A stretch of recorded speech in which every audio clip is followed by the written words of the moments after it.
소의 흐름, 사안의 맥을 짚어보는 쇼맥뉴스 시간입니다. 이 소의 해, 신축년이 벌써 한 달 지났습니다. 소와 관련된 것 가운데 요즘 가장 주목받는 게 있는데요. 바로 백신입니다. 백신이 중요한 건 알겠는데 왜 소와 관련된 걸까요?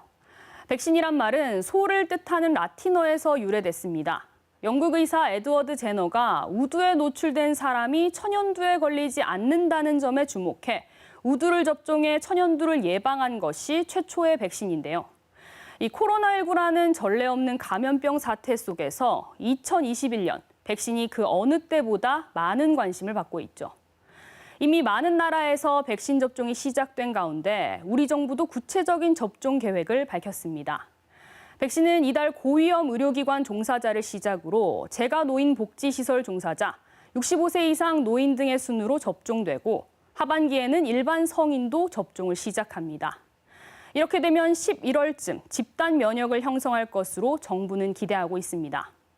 백신은 중앙예방센터를 시작으로 권역별 거점 예방접종센터 3곳과 코로나19 전담병원 등으로 배송돼 접종되는데요.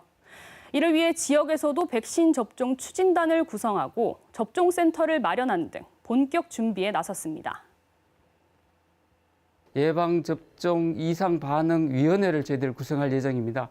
아울러서 예방접종을 하는 의료진들을 대상으로 하는 교육 등을 위한 전문 교육도 함께 실시할 계획입니다. 이동의 불편함을 해소하기 위해서 셔틀버스를 별도로 운영하고 기존의 시내버스 노선도 조정하는 등 백신 접종에 만전을 기하도록 하겠습니다. 대구시는 특히 집단 감염이 발생했던 요양시설에 대해서는 시설 특성에 따라 자체 접종하거나 의료진이 방문해 접종을 진행합니다. 경상북도도 고령자와 위험군 비율이 높은 만큼 이동 교통편을 마련하고 전담 공무원을 지정해 이상 반응을 관찰할 계획입니다. 그렇다면 다른 나라 상황은 어떨까요? 접종률 1위는 단연 이스라엘인데요. 이스라엘은 인구 10명 중 3명 정도가 이미 1차 접종을 마쳤습니다. 오는 3월까지 성인 인구 대다수가 접종을 마친다는 계획인데요. 고무적인 건 2차 접종까지 마친 사람들의 감염률이 0.015%로 뚝 떨어졌다는 겁니다. 이스라엘 전체 국민의 감염률 0.65%와 비교하면 큰 차이가 나는 걸 알 수 있습니다.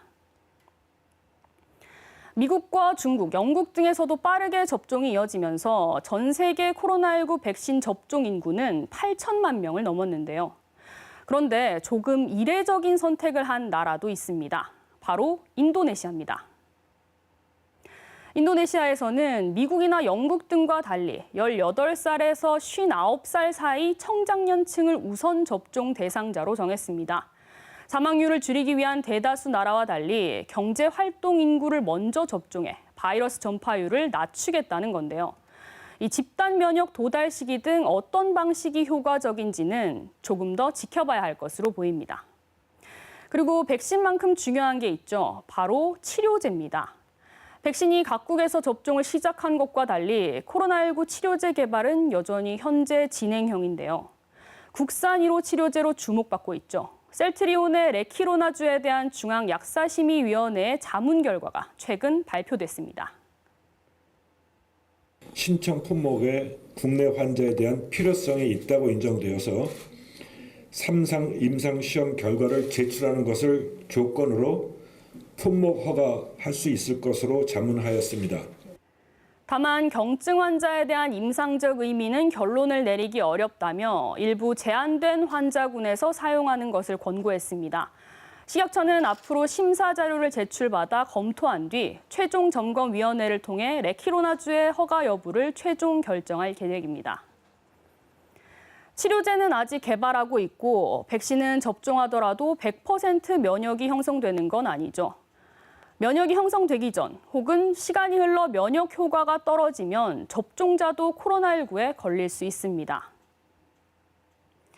결국 백신 접종이 시작돼도 달라지는 건 없습니다. 마스크 착용과 손 씻기, 거리 두기 등 방역 수칙 준수는 3차 유행 억제와 종식을 위한 가장 기본적인 원칙입니다. 지금까지 쇼맥뉴스 오하영입니다.